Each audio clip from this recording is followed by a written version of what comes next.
انت طول عمرك غلط، لكن معلش صححه.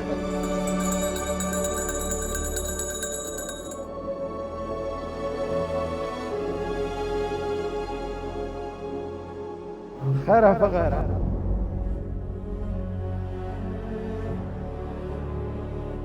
واذكرك اياه بعدين. صدقيني ما تروح البحرين الا تقولين ايش ذا المجنون، انا مجنون. لا ما هو صحيح.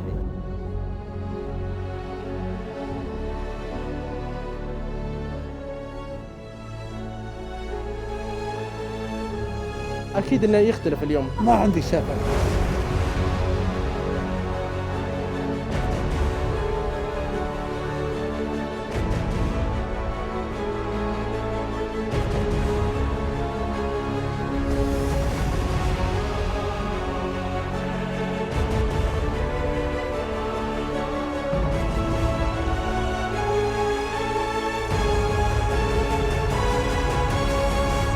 ما في شيء سهل، كل شيء صعب. مسافة 2100 متر على المسار العشبي، واندفعت على بركة الله تعالى مفتوح الدرجات على المسار العشبي لعمر 4 سنوات فأكثر على مسافة 2100 متر، وهنا أشاهد الانقضاض على الصدارة. و400 متر يتقدمهم بالرقم 1 دعائي مع أصيل السرحاني في من مطاردة من قبل هنا في ثاني المراتب العلوي، وكذلك ماتش مورهالو فيما جنى.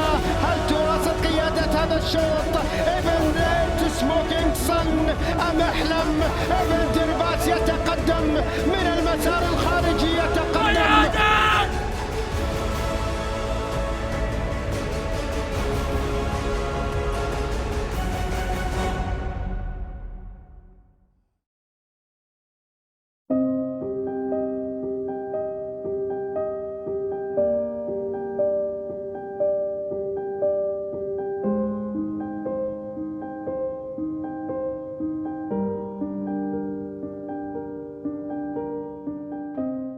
هي قالت موال، كيف؟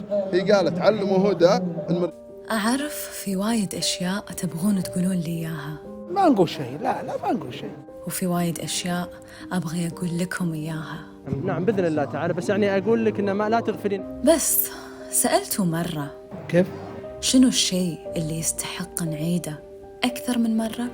ما ندري وش يدرينا عنها. الذكاء. انت تبين توصلين لهالموضوع ها؟ واضح. خذ صغير مرة حش تصور. والعشوائية والغموض صار ما لهم مكان.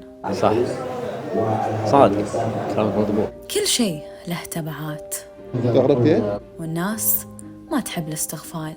الناس لا تتكلم او تتكلمين في الشخص الفلاني او الفلاني، لا، لانه ما نقدر نظلم بعض ولا نقدر نظلم احد. خليك واضح وشوف شلون بتشوفك الناس. لا غيباني، الطرق لازم اتبعها. بس في اللحظة اللي تختار فيها تماطل، ما حد يسكر في مثال لا يتكلم ولا يقول هذا لا، لكن هذا غير صحيح. ما احنا ما ردنا. تظل الراي كان ما عليه جدال. مو عادي، مو عادي. اسمعني، بنعيد الكلام أكثر من مرة حتى لو كان على حساب وايد أشياء.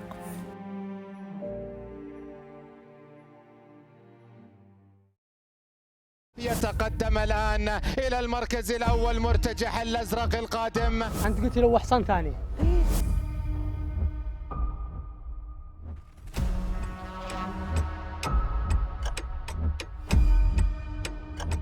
اذا انت الكلام اللي انت تقوله صح. Can you join me؟ اليوم بريفونتان لو نشوفه بالشوط بنقول خطير ميزان ولا خطير انه يكسب.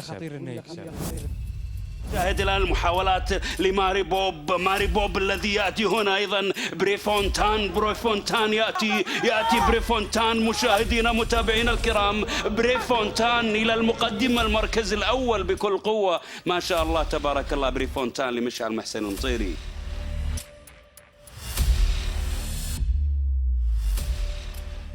يعني ما اعتقد بريفونتان كان هو انا عندي هو مرشح. بريفونتان مرشح اول؟ مرشح اول. على شنو ترشحه مرشح على اول؟ سبقها الاخير. بس انا كان له مره كذا السنه اللي طافت على العشبي ما كانت كويسه. ما كان طافت تو جاي من بريطانيا فما يمدي تعرفنا عليه. كان يعني جاي باكتوبر وكان السباق ذاك شهر 1. فالحق لا تلحق ما مدانا. السنه هذه الحمد لله والشكر خياله عرف له. عبد الله العظيم بدع معه اليوم. الحمد لله هذا توفيق الله سبحانه وما قصر. بالنسبه للعش هو ركض العام بالعش بس ما حالف على الحظ، ما لقى الدرب السليم يعني. والحصان ان شاء الله عندها اكثر بس عسى الله يقوم حظه. ومستر اكسلنس صدق انه اول مركاض له في المضمار ويا ثاني، بس بعد احس كان يقدر يفوز. لا الحمد لله نتيجته زين. اول مركاض له حصان يعني ركض زين. حصان متاخر اشتغل متاخر، حضوره مو كامل يعني. مع النتيجه هذه ممتازه. نتيجه ممتازه، اداءه كان حلو، بس انا حسيت يمكن الكسس شوي يعني غلط لما راح ويا ووك اون ذا ساند. لا هو شعبته ممتاز بس الحصان شوي نقص حضور بس مو فت 100%. الحصان تاخر في الشغل، ما اخذ كفايته بالتمارين. ليش راح ويا ووك اون ذا ساند يوم ووك اون ذا ساند مشى؟ لازم يتقدم يعني خلاص منطقة سبق. هو تشوف قدر يطوفه. إيه؟ بس اللي كانوا في المجموعة الثانية يعني هو لو يمكن اللي وراه انتظرهم او كان وياهم ما لحق ووك اون ذا ساند كان يمكن يكون سيناريو مختلف. صح؟ انا اشوف نبهته شوي ان الحصان ما عنده حضور، لا تستعجل شوي. بس هذه منطقة سبق يعني ما يخلونا على كيفهم، لازم يمشوا وياه. لو انه متأني شوي ممكن احسن نتيجة. لكن الحمد لله انا راضي عليه. اول سباق له، اول مشاركة بعد غيبة. وهالغيبة اظن اثرت حتى على ووك اون ذا ساند، رغم انه لو بي افكر في مستواه بقول هاي الحصان يمكن لو كان اجهز بتكة من كذي مستحيل ينقطع. صح صادق كلامك مضبوط. صادقة؟ اي والله كلامك مضبوط. حصان له سنه ما ركب، لو انه جاهز ما يعني ان شاء الله هو اللي بيكسب بالضبط يعني. هو وقف معاك اخر كم 50 متر؟ اخر 100 متر تقريبا. ايوه اخر 50 متر تقريبا يعني. وهو من البدايه وهو قدام. صح. فيعني هو شال الحمل وهو اللي سوى البيس حق البقيه. فوق انه العبء عليه، فوق انه هو ما انقطع الا اخر شيء. هاي يعني بشوف اللي فاز، بشوف بريفونتان وبقدر اللي فاز، بس راحت عيني عليه لأنه قلت لا في سباق جاي بيكون جدا مختلف. أنا شخصيا كمدرب الحصان يعني انبسطت من مستواه لأنه غايب سنة كاملة. لو تلاحظ الخيل هذه اللي له وقت عن السبق أقل شيء شهر ونص شهرين، كلها راكضة عهيدة بسبب. فالحصان هذا آخر مركاض له كان العام. أنا أتوقع أن هذا شيء طيب إنه يركض واخر 200 متر. ما تنازل اخر شيء يكون في الجهوزيه احسن، وذي بتفرق معه الاسبوع الجاي واجد. والاسبوع الجاي مو باي كاس ترى، والله كاس الامير خالد بن عبد الله طبعا واحد من اهم الكؤوس، وبيكون على نفس المسافه وعلى نفس المسار العشبي، واحس مهم تكون عندنا هالنوعيه من السباقات. طبعا المملكه تحتاج انه يكون عندها سباقات على ارضيه عشبيه، لانه في خيل يعني تبدع او امكانياتها افضل على العشب. فاعتقد انه انت علشان تكون نادي بحجم اسم المملكه العربيه السعوديه لازم يكون عندك متاح العشبي والرملي. والله اكيد ما في خيال ولا حتى كمدرب او مالك مو مطالب بالشيء هذا، لان في خيل تيجي تلقاه ما تركض الرمل تركض العشب بس. صادق في خيل الله تحب الخيل العشبية أكثر من الرمل. ما في شك، لا أكيد أكيد، لأن في خيل بتجيك خيل زائرة وخيل ضيوف علينا وتفضل الأرضية العشبية، يعني مثل الخيل اللي موجودة الآن اللي جاتنا من البحرين الشقيق، هذه خيل تفضل العشب وجاية تركض في العشب. ترى مو بس خيل البحرين الأسبوع الجاي بنشوف خيل أكثر مشاركة من الخليج، بس ما أعرف إذا كنا بنرشح بريفونتان بعد. إن شاء الله نحافظ على دخولنا هذا. يعني الأسبوع الجاي بنقول بتمشي نفس الخطة؟ الأسبوع الجاي الشوط هذا ما يليق له إلا من ستارت للفينش، الخيل كلها تمشي قدام. شوط صراحة بإذن الله راح يصير رتم عالي، وشوط يليق بهالاسم، وبإذن الله راح نعطي خيلنا حقها. وما أعرف هل بعد بنشوف مستر إكسلنس أو لا. إذا قدر يشارك، يعني شفته متهيئ وأموره تمام ممكن يشارك، ما قدر ما بيشارك إن شاء الله على كؤوس الملك بإذن الله. لا يقدر، ليش ما يقدر؟ شوي الريت ممكن، صار اليوم معاه 88، ما أدري كم بيقيمه بكرة تغيير. لازم كم يكون عشان يقدر؟ يعني الأولوية حق الريت العالي، إن شاء الله أنه يتجاوز 90، أتوقع أنه بيصعده بإذن الله.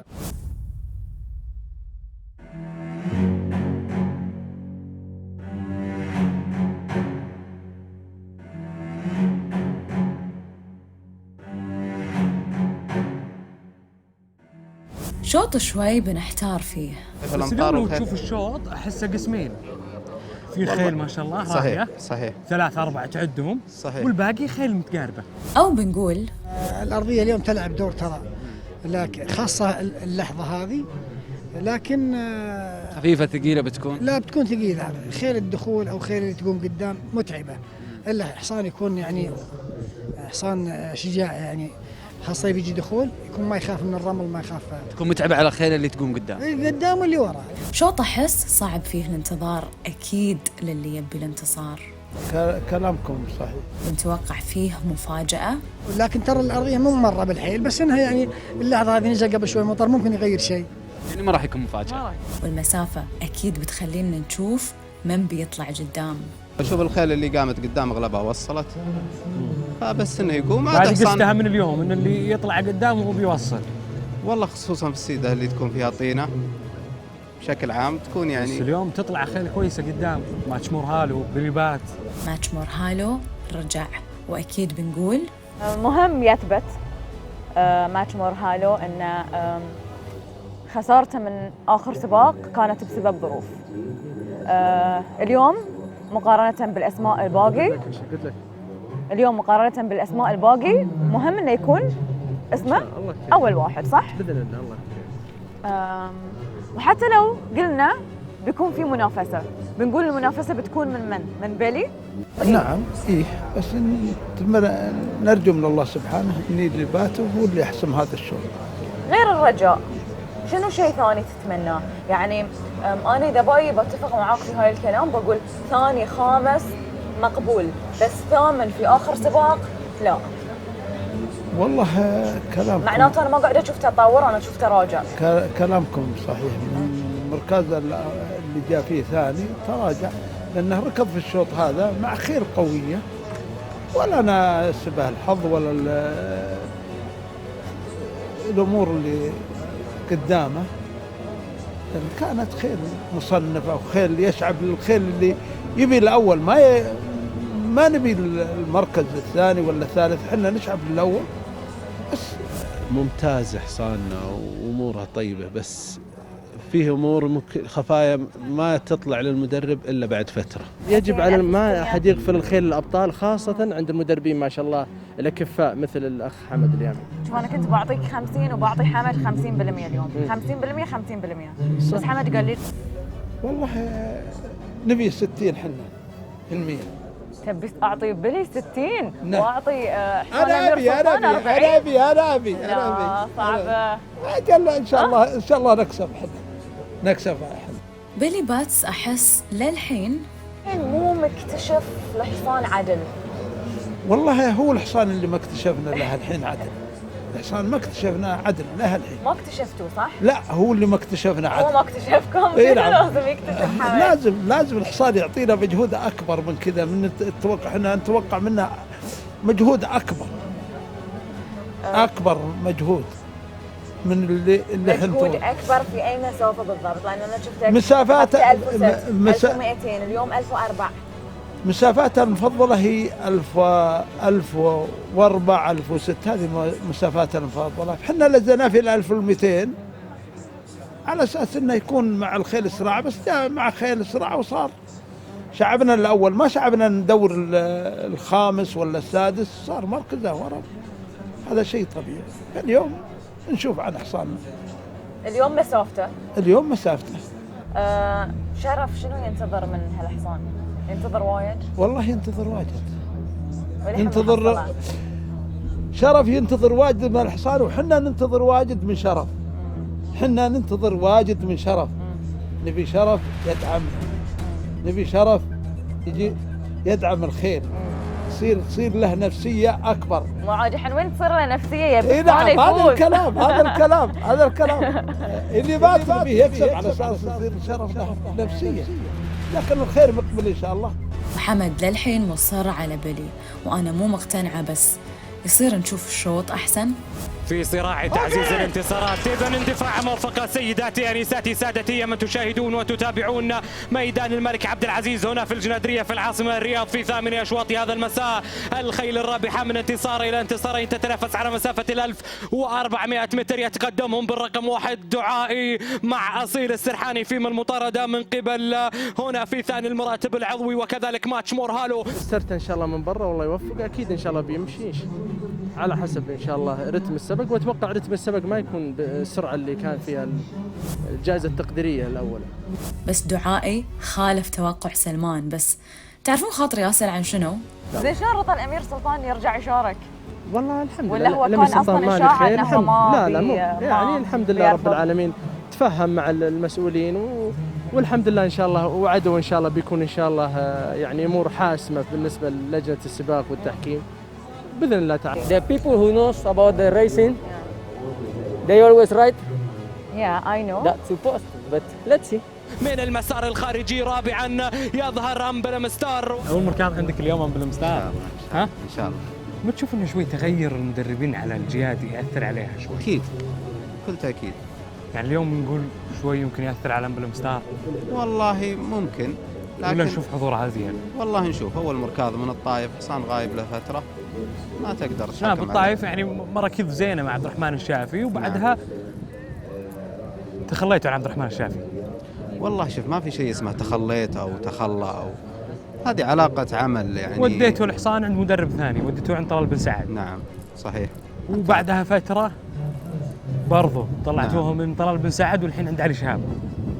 والله هو عند علي شهاب، عند سلطان غليسي، كلها شيء واحد يعني.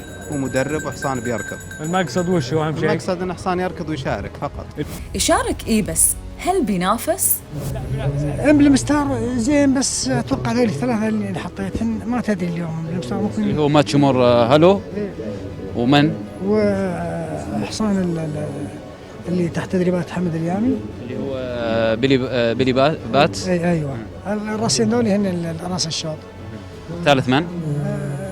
ممكن الثالث حصان فهد عبد المنعم. ممكن احتمال حصان راكض على السيد ومؤدي على المسافه دي. انا حصاني اول مره يركض المسافه دي، ترى يركض برا ابعد. بس ما لقيت له شوط. فاليوم نقول داخل مو مسافته. يبغى ابعده. يعني بنلغي الاحتمال ونشوف الشوط بين الاثنين. وبخامس المراتب هنا بيلي باتس، كذلك ناقل في المرتبة السادسة هنا دعاي يقوم باستحثاثه أصيل السرحاني المطاردة من قبل العضوي في ثاني المراتب مع عبد الله الخميس ماتش مورهالو الذي يحمل على تصنيف مع الويس موراليس. قادم الآن أمبلم ستار من خلفه مع كامل سبينا يعطيه الإشارة. بيلي باتس أيضا قادم في رابع المراتب. هنا جياد السرعة بدأت في البحث عن ثاني انتصاراتها، 7 أسماء تبحث عن ثالث انتصار، و9 أسماء تبحث عن ثاني انتصار. دعائي لا يزال يحافظ في أولى المراتب، الحذر من القادم. ماتش مورهالو مع الويس موراليس، أمبل مستار مع كامل سبينا قادم من المسار الخارجي، يستحث أكثر فأكثر. أمبل مستار قادم، النجم قادم، دعائي يحافظ. أمبل مستار في آخر الأمتار يوسع الفارق لكي يضيف هذا الانتصار، ملم من المسار الداخلي، ولكن أمبل مستار يضيف. أمبلم ستار مو بس نافس، إلا رجع اليوم وبشكل ثاني ومستوى ثاني، بس كنا خايفين منه لأكثر من سبب. أنا أخطيت على الاسطبل، غيرت مدرب ما جاز لي، وجبت مدرب غيرت أكثر من مدرب. إيه، وجبت مدرب برضه ما مشى مع الخير. عبد الرحمن الشافي، ما بدون أسماء، كلهم كل واحد خدم الاسطبل نقول بيض الله وجهك، ولكن في الأخير ما يصح إلا الصحيح، الخير رجع لها. ما يصح إلا علي شهاب يعني؟ لا، أخوي سلطان المدرب. ونعم بسلطان. أخوي مدرب سلطان. ونعم. وعلي شهاب خدماته لنا جليلة، ولكن المدرب سجل باسم أخوي سلطان، الواحد ما ينكر. وعلي شهاب يشرف على الخير. وعلي شهاب مشرف عام على الاسطبل. ما شاء الله. اي مشرف عام على الاسطبل. يعني كل ما يصح الا الصحيح. اليوم شفنا اولى الثمرات. ان شاء الله القادم افضل، وباذن الله اوعدكم، انا اوعد اللي يحبون الاسطبل العنابي باذن الله حيكون فيه مفاجآت ومشتريات جديدة. يعني بنشوف اخوان أمبلم ستار قريب، بس بكل صراحة ما ندمتوا انكم وديتوه للطايف؟ يعني كانت خطوة استعجال شوي. والله شوف، أنا طبيعتي إذا أعطيت المدرب أعطيه جميع الصلاحيات، ما أجي جميل حلو أجزء، الثقة لا تتجزأ. فهذه وجهة نظر الأخوي عبد الرحمن الشافي إنه تروح للطايف. أنا ضد الطايف على طول الخط، يعني أنا ما أحب سباقات الطايف. يعني لو كان القرار بيدك لو ما كان يروح الطايف. قرار بيدي ما تروح الخيل الطيبة للطايف، ومع ذلك ما عصيت المدرب، أعطيته جميع الصلاحيات. النتائج ما كانت ما ناسبها الطائف، ما ناسبتها الأرضية، ما ناسبها. أمبلم ستار العام الماضي ماخذ كأس السعودية الشوط الرابع، اليوم أثبت أنه بطل نخبة الخيل اللي معاه اليوم. ماتش مورهالو وبيلي بات كنا نقول نشوفه يمكن ثالث ثاني. لا أنا كنت متأكد. ما كان عندك مخاوف من ماتش مورهالو؟ والله من بيلي بات؟ أنا عارف حاجة واحدة، ماتشو هذا جيد، ولكن أنا عندي إحساس إذا بيأدي أمبلم ستار، إذا أمبلم حاضر هو بطل الشوط، واليوم بطل. وصج كفو على ملمة اللي جات ثاني، بس مو كأنه. تأخرت شوي. والله شوي تأخرت، بس شوي صار شوط سريع يعني. ما تجاوبت. إيه كنت ما بيني أضغط من بدري عشان ما أتخلص، كنت أنا يعني إنه دور يعني إن شاء الله إني بكسب، بس الدوري ميزان أقرب يعني شيء. المدرب يوم كان يقول لك ما كان متوقع منه هذا الأداء صح؟ والله لا أكيد ما نزل، هو ما نزل الانتفاع. آخر مركز جاء الثامن، اللي قبله 18. إيه شوي تغيرت مما تغيرت المدرب يعني قبل لا تركب فيها شوط مع الأسماء، مع ماتش مورهالو، بيلي باتس، أمبلم ستار. حلو. تقول يمكن تجي رابع خامس. صح. يعني شوي ما شاء الله علي، يمكن يعني فاده الميزان يعني إنه 56 يعني ركبته هاي 51، إيه اللي فادته يعني، عرفت؟ متى تجاوبت معك؟ والله يمكن راس الدغري تقريبا. لو من ال600 تجاوبوا معك؟ ممكن تجي تضربهم ان شاء الله. تجي بس يعني الحمد لله. فارق بسيط. وفارق بسيط حتى عن اللي يا ثالث. يعني دعائي صراحة من الخيل اللي في الشوط ما توقعنا انها هي بتكون افضل من ماتش مورهالو.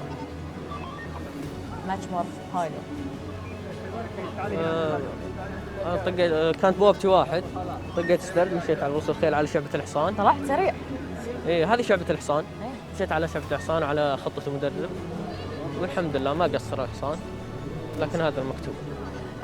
هو اكيد يعني بالمنطقة، هو لما احنا بنتكلم عن دعائي ما بنتكلم عنه لانه كان لازم يفوز، بنتكلم عنه لانه سوى افضل من اللي كان متوقع انه هو المفروض يسويه. ايه الحمد لله سوى مركز فوق الزين، وان شاء الله ان الجايات افضل باذن الله. انت توقعت ان انت تكون في المركز الثالث امام ماتش مورهالو؟ والله انا ركبت الحصان مرتين. قبل المركز هذا ركبته ما كان كويس معي. المركز هذا كلمني المدرب قال ان الحصان تحسن ويعني صار افضل، وانا رايح للسترد عاد الخيال يعني يفهم، يكون عارف حصانه زي كذا، يحس بالحصان. حسيت ان حصاني زين واليوم بيركض الحمد لله، وخدمتني بوابتي بعد اليوم، وما قصر. يعني انا استغرب ان دعائي هي في المركز الثالث، ولا تقول لي لا هدى لا تستغربين؟ والله شوف لا تستغربين، الخيل لا تستغربين، الخيل سابق ومسبوق، مرة تعطيك ومرة ما تعطيك، يعني لا تستغربين لو كسب كاس بعد. الخيل ما تستحي، الخيل وجهها من عظام ولا تستحي ولا تجامل، اللي فيها بتجيبها. وصدق اليوم باللي باتس بينطلق؟ خلاص الحصان ما هو طبيعي. بس الحصان ما هو على فرمته. صح، لأن ما نقدر نقول غلط لو من فوق لا ولا لا من لا سيناريو لا سواء. لا لا لا هو وقف مرة واحدة صح؟ الحصان ما حتى من ما قدر يروح. حتى في 1200 ما هو طبيعي، بس احنا قلنا نوديه ل 1004 على اساس مع خيل عادي. حصاننا ما هو طبيعي ولا هو في مستوى، يعني حصاننا يبي له إعادة هيكلة. الحين أنت في بالك شلون بتسوي له إعادة هيكلة ولا للحين بتكتشف؟ لا في بالي طرق لازم اتبعها لين نرجع هو ولا شنو بتسوي له؟ شو نسوي له؟ هذا سر عمل. أسرار العمل وايد، بس أنت للحين ما وصلت لمرحلة أن تقتنع أن هاي هو المستوى اللي يقدر يأدي. نعم. لا ما هم مستوى في أكثر أبدا، في أكبر. في أكبر. كان هذا نبي منها أكبر. بس شفت حصان الأمير سلطان يا خامس؟ شيء ما نقول شيء، هذه خيل. يعني حتى ال 50% كان المفروض وايد ننقصها مو 40. We have a bad performance. I'm telling you straight away. And that's his level now? First of all, I don't know if he's dropping his level and he wasn't in the mood today because I'm always when he go into the starting gate he's pretty tough. Today he was so relaxed. He was pretty relaxed today. Also, he's very sharp from the gate, and today he break a little bit slower. You know, he's always sharp, very sharp, and today he breaks a little bit slower. صدق كان حضوره غير عن قبل، بس low on this horse because I know he can give you more than he's giving right now. And I will not say any excuse about him today. Yeah, I know because no, you know who's in front of him? دعائي. Yeah, but that was a bullet. ملمة، ناقل. The winner is the winner, okay, Emblem Star. He changed since he's with Ali Shahab now and everything. So let's keep him one side, the winner. But the others, like... No, he refused to run. See, in the last 500, when I asked him with the whip in the left, I touched him, I said no. He refused to go. He refused to go. From that time, I knew I'm in trouble, you know. So I said, okay, let's give him a chance to, you know, continue. Maybe when he switch legs, maybe he responds a little bit better.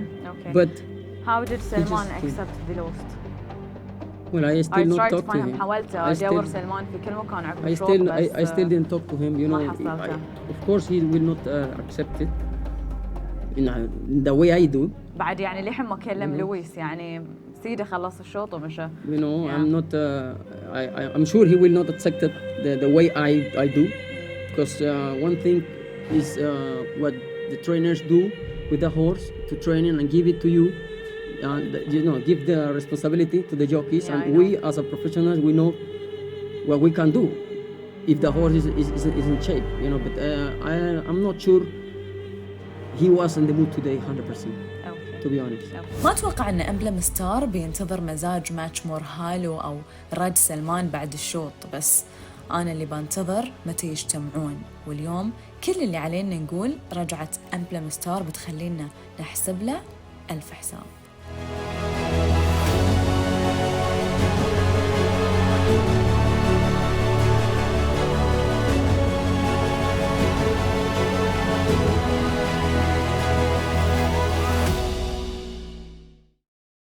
لحظات الاستعداد الأخيرة فتحت إذن البوابات متابعينا الكرام، اندفعت جيادة 3 سنوات بمختلف درجاتها. عندك مهمة صعبة اليوم عادل مع أحلم ولا سهلة؟ ما في شيء سهل، كل شيء صعب. صعب لأنك بتروح وايد بسرعة؟ والله إن شاء الله نشوف الشوط على سرعة الشوط، أنا حصاني سريع.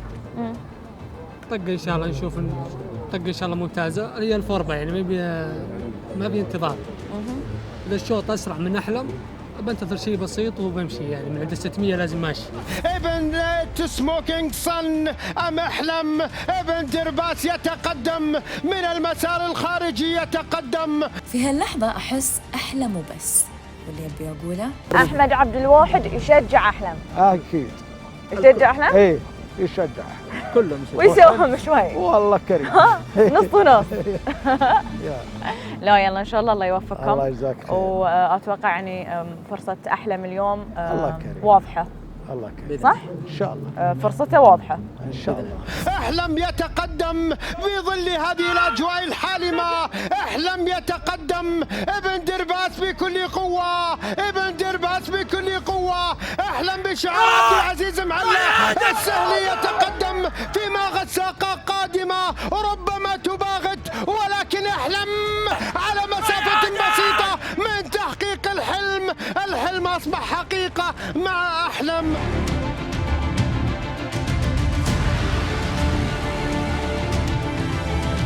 تقول فوز سهل؟ سهل. ها؟ ما في شيء صعب. ما في شيء لا. صعب. الآن ما في شيء صعب. إيه. انتهينا أخذنا الشوط. اي صح. ما عاد في شيء صعب الآن. ما في شيء صعب على احلم. لا. ما كان في شيء صعب على عادل، مع انه انا كنت يعني قاعده افكر هل عادل بيفهم الحصان من يعني من هالمره، ولا كان يحتاج احلم الدهام اليوم عشان يفوز، بس واضح انه ما احتاج الدهام اليوم. انا شعبة حصاني انه هو سريع، فمستحيل اني بهدي، ابى اطق على سرعته، في شيء اسرع منه خليه يروح، وبهدي بس شيء بسيط وبجيه من عند 600. يعني لو رحت مع فرس الامير فيصل من بدري ممكن تاخذ منه اخر 50 متر يهدي. مستدام اللي طلع في البدايه. اللي طلع في البدايه فرس الامير فيصل. جنى؟ اي جنى اللي عليها الازهري. لفرس خبرتها ضعيفه في السبق، هذا ثالث سبق لها، وقلنا يمكن ما في سرعه في الشوط، ولعل وعسى انها تروح قدام وتسوي. بس من ضايقها احلم استفزت وراحت. اي بس تعرف الخبره تلعب دور. احلم ترى جاي ثاني في الكاس ورا مشاركات عديده. ايوه نعم جاي ثاني. احسنت، جاي ثاني ورا حصان نغيمش اللي خذ الكاس. اعجابي يعني حصان جدير ويستاهل السهل يبوخ. لا بالله الحصان زين والخيال زين، وكلهم مدين يعني مكملين بعض، الحصان والخيال بالضبط ما في شك. بس بعد غير اللي سواه احلم، شفت غساقه مع عبد الله الفيروز. حلو. عادل لو بتي تشوف الشوط بتقول لو عبد الله الفيروز تم قريب منك شوي كان يطوفك اليوم. والله ما هو بعقل. لو تطرد لو تشوف مثلا في الشوط راسين، شوف دخولها زين ترى اليوم. ولديتها انا اشوف انها زين. الحصان وقف شوي. اي في الاخير كنا شوي، لكن الحمد لله فرق بينهم بسيط القوه. نصيب وتوفيق. اليوم عبد الله الفيروز نقول بدع بقياده الساقه. نعم. ما عليه ملاحظات. ما بدا. لا عبد الله في 600 يمشي بجنبي. اوكي. وراي بطول، فمو عذر يعني. انا حتى يوم طلبت حصاني رحت عن عبد الله الفيروز يمكن 3 طولات، بعدين لحق عندي على الفينش. لو كانت المسافه ازود شوي نقول غساقه تكسب. ما على طريقه الشوط ممكن، وممكن يجتمعون في شوط ثاني 1006 ما تضرب. ليش؟ بس ممكن السباقات تختلف. رتم الشوط اليوم يعني يختلف. كان نفس اليوم ممكن تضربه في 1006 ممكن، لكن ما شاء الله جيتها زينه. جيتها تبي له حصان والحصان توقف شوي. نعم الحصان في الاخير شوي، لكن ما شاء الله قايم بدري ومع عروس الخيل. ومع عروس الخيل والحمد لله سبق زين. ودمسكينو يا ثالث، بس الصراحه انا توقعت افضل من ليث السرا. الارضيه اليوم ما خدمتني والله ما خدمتني، لكن ان شاء الله القادم افضل ان شاء الله. يعني بتقول لي اليوم اللي اعاق ليث السرا ان الارضيه فقط؟ اي نعم. لانه يعني غيره شفناهم قدموا. ما عاد هو حصان قليل والحمد لله ما عليه، راضين عليه ما دامه جاء في الميزان ولا خيب الظن. بس جاي داخل، بس جاي قوي. بس تتوقع اليوم شالح كان اختبار حقيقي حق مستواه، ولا علشان الارضيه بتقول لا لحن مو هو هاي الاختبار؟ لا حصان زين ولا هو باختبار، الارضيه اخلفت الظن اليوم. ولا تحتاج الاختبار؟ ما يحتاج، حصان زين وبطل باذن الله. لو الارضيه زينه يطوف احلم؟ واذكرك اياه بعد. يطوف احلم؟ يطوف احلم وغير احلم. يطوف احلم وغير احلم. وايد هو ثق شالح، حلوه الثقه ان شاء الله في محلها. على مسافه بسيطه من تحقيق الحلم. الحلم اصبح حقيقه مع احلم وكاس اماره منطقه عصير.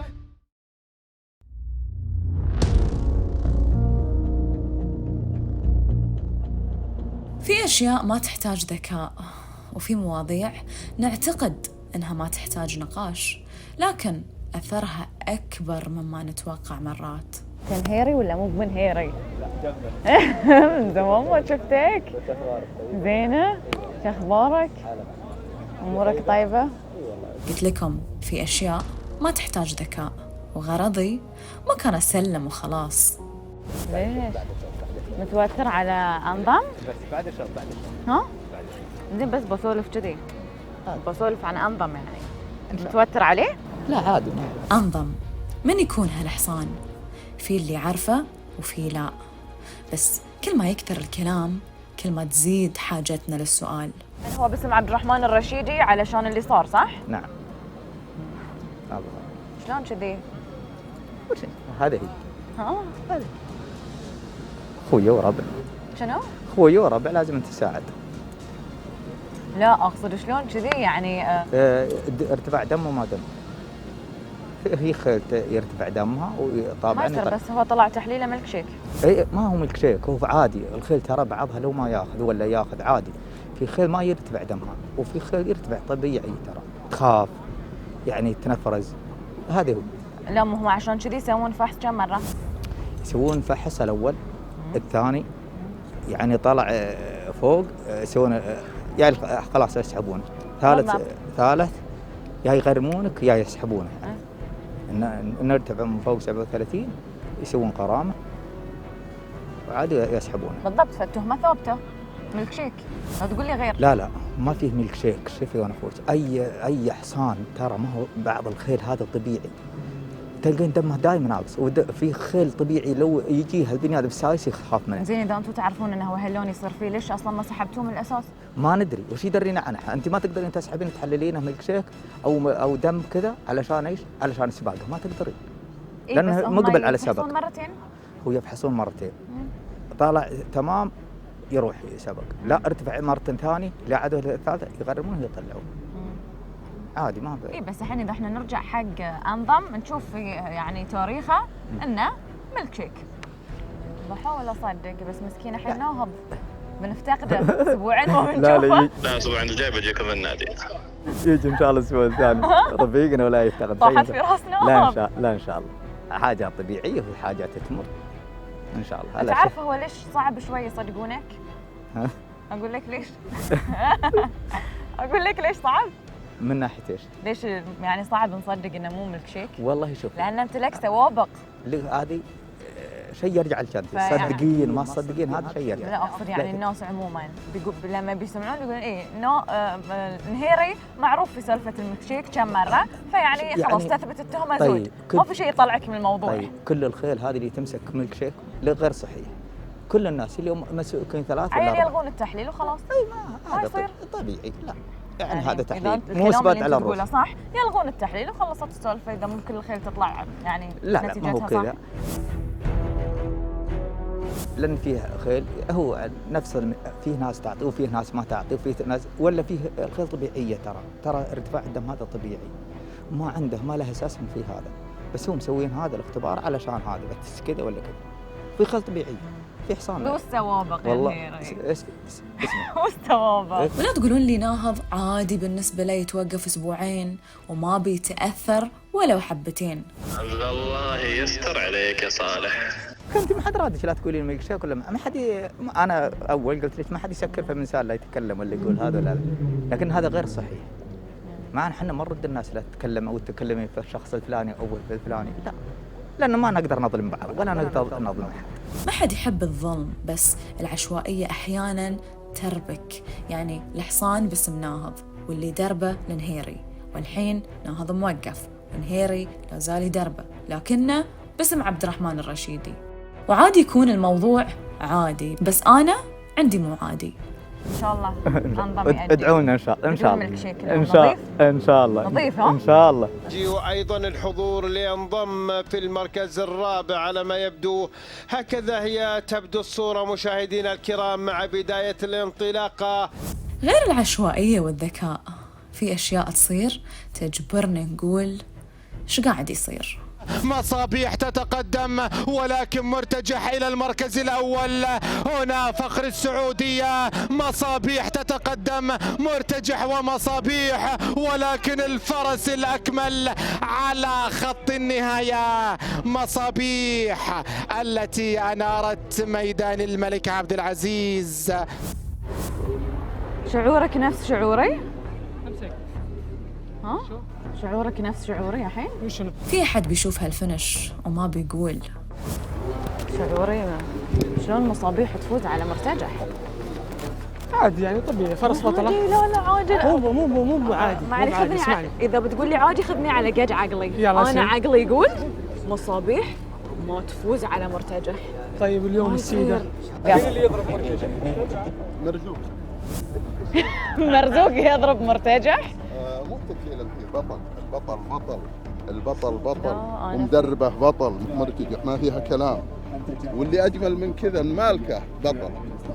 لكن اليوم الفرس ما قصرت، بسم الله عليها ما شاء الله، فرعت عن شعارها وقالت تعالوا انا العب معكم. مرزوق تفضلي. انا اشوف زين مصابيح رايحه اقول يا ربي اللي اشوفه صج ولا مو بصج. لا هذا الصدق طبعا. شلون صج؟ هذا الصدق. شلون صج؟ هذا الخيل اذا صدقت. But if you see the records, my filly, she's a nice filly too. She win a nice time. She beat a good horse. Just be very logic, very honest with me. Forget the one now. Let's talk like we're before the race, okay? Before the race, when I talk about مرتجح, should I keep مصابيح with him? No, sure, no. Okay, great. Sure, no. I thought you thought another way. No. Sure, no. This horse he's the top horse right now. He was the top. Yeah, so that's why I'm in shock. Can I be in shock? Sure. Can you join me? Sure. أقسم بالله العلي العظيم إني عارف اليوم إن الفرس بتضرب الحصن ما شاء الله تبارك الرحمن. لشيء المدربين الكبار إخواني كلهم يعرفون. شنو هو؟ اليوم مصابيح بسم الله عليها نورت ميدان الملك عبد العزيز. شنو هو اللي الناس الحالة؟ شنو الناس اللي يعرفونه والمدربين يعرفون الخيل إذا جاء يومها، ومصابيح اليوم في يومها وهي كل وقت في يومها الحمد لله. لا مو كل وقت في يومها، مصابيح أكثر واحدة تنصاب تحليل. أنا قلت لكم أنتم الإناث إذا جاء يومكم تجون. خليك من الإناث ترجعون. مرتجح اليوم ما ينضرب وينضرب من مصابيح، يعني أنا أحتاج تفسير. والسيدة لو مرتجح من أول 400 مو حصاني، ما بيمشي. حتى التبديل أبغى يبدل على اليمين، يلا بدل في الغصب.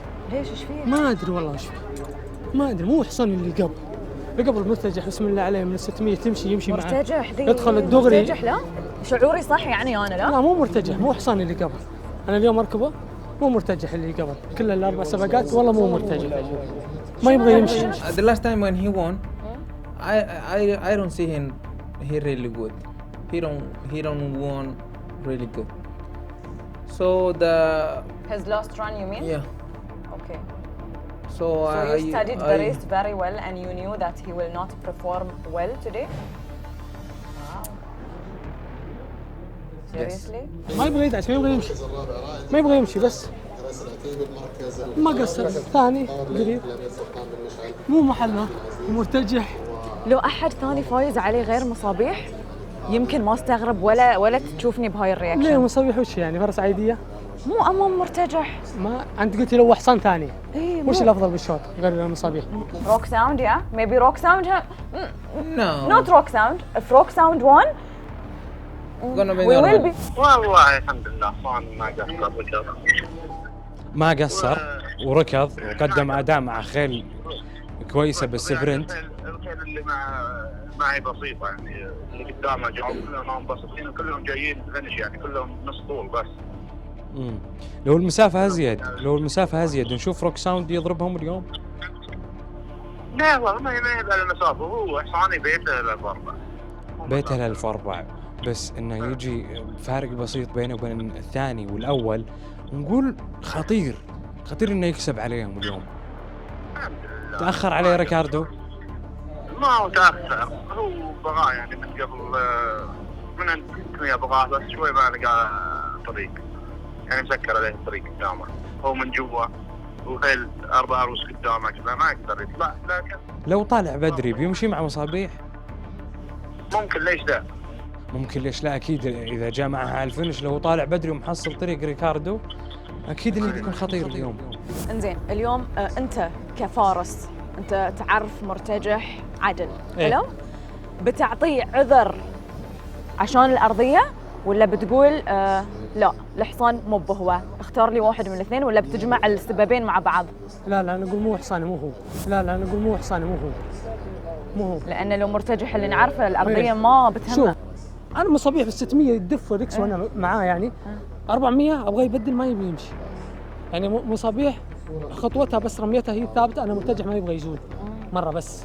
اي يعني شوف لو مو الكلام اللي انت الحين قلته كان اللي بيشوف الشوط بيقول هم قدموا عنك وايد، بس اللي بيعرف مرتجح عدل بيعرف انه لو شنو قدموا عنه بيقدر هو يطوف في لو وين المسافه ايش كثر كانت. انا اقدر من الاسترد انزل على مرتجح في الكرباج بس وش يستفيد؟ مرتجح هو كل سباقاته لو تشوف اطلع من الاسترد بس كزه هو ما يبغى تمشيه، خليه ياخذ دعسته بس اول 50 متر ويعطيك اللي عنده. اليوم ما يبغى يمشي لانه متاخر واجد. اليوم لو تشوف من عند 1000 في الكرباج 800 في الكرباج ما يبي يمشي. Yeah, sure, because that horse he got a nice rating. He got 6 races in row. That's why you cannot compare him. شوف الظاهر مرزوق علوش كويس. ايه من بعد الطايف رجعها من بعد الطايف من بعد الغياب. ايوه شاركت كسبت جت ثالث، اليوم رجعت اول. الفارق يعني مع مصابيح. اكيد كلام حق لازم اقولها. شفنا اخر سباقات المصابيح والتطور اللي شفناه صعب ننكره اكيد، ومن وقتها قلنا صراحة أحب أسألك عن مصابيح أمس. ما شاء الله كيف شفت هذا؟ بطلة مع مرزوق علوش. بطلة مرزوق علوش عاد في الميدان. ايش فيك؟ لا أنا ايش فيك يا ليش؟ ضحكت بس. ليش ضحكت؟ والله ضحكت. استانست المرزوق علوش انه رجع. حم والديك حم والديك ايش فيك؟ استوب والله مو مرزوق علوش اللي يدربها احمد عبد الواحد. بس مرزوق علوش. انا استغربت يوم شفت اسمك الصراحه مع مصابيح. استغربت ايه؟ استغربت يوم شفت اسمك كمدرب مع مصابيح. لا تستغربين، شكرا لسيدي الامير سعود، وتقدرين ترجعين له تتاكدين ان انا في الاسطبل ذا ولا لا. لا انا متاكده ان انت في الاسطبل دي، بس انا بتاكد ان انت اللي تدرب مصابيح. هذا هو اللي فعطني السر. لحظة عشان اتاكد. عطني السر. لا غمزتك هذه من فيها حق الناس. ابي الناس يتاكدون معاي. انا لا لاني مبروم على مبروم ما يلف. فانت تبين توصلين لهالموضوع. انا ابي الناس يتاكدون معاي انزين ان انت اللي تشرف على تدريب مصابيح، فابيك تقول لي شلون اليوم جهزت مصابيح حق هالشوط. انا احترم كل الناس.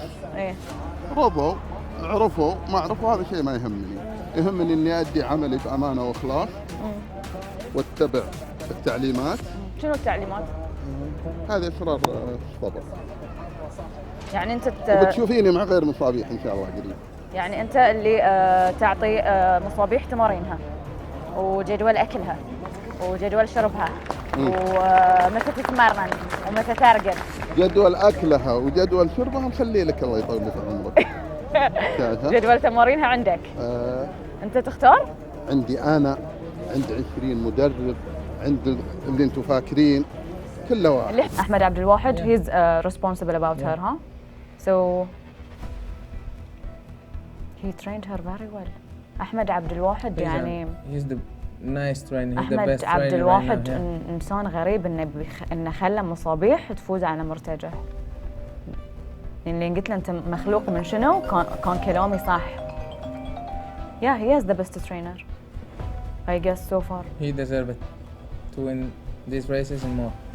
انا اللي زدت الكيله. زدت الكيله وضربت مرتجح. زدت الكيله وخليتكم كلكم تتفرجون على انا شلون زدت الكيله. واحمد عبد الواحد تاج احبه واتعلم منه كيف، ولي الفخر اني اكون معاه واعمل معه.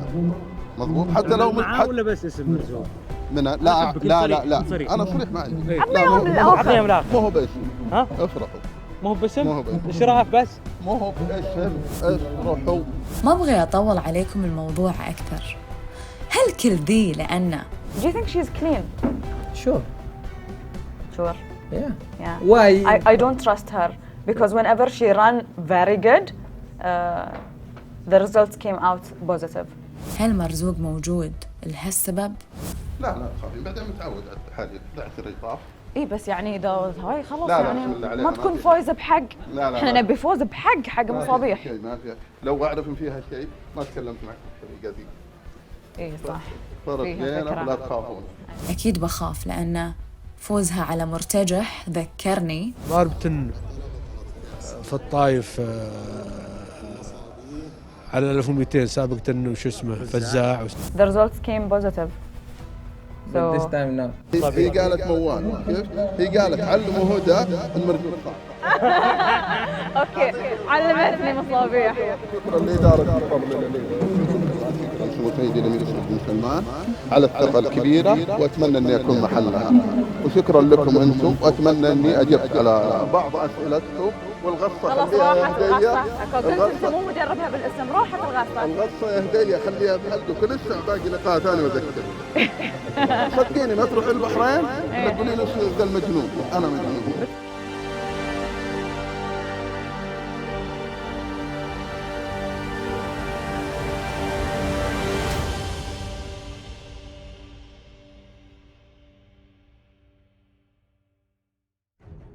قلت لكم من البداية كل شيء له تبعات، والناس ما تحب الاستغفال، بس نقدر نفهم ونقدر إذا كان السبب صح.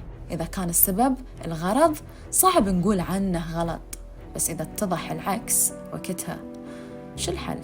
في النهاية الكل له حق، بس مو على حساب الخطأ. فالنهايات ليست إلا بدايات، ولكل سباق بداية أخرى عند أهل الخيل.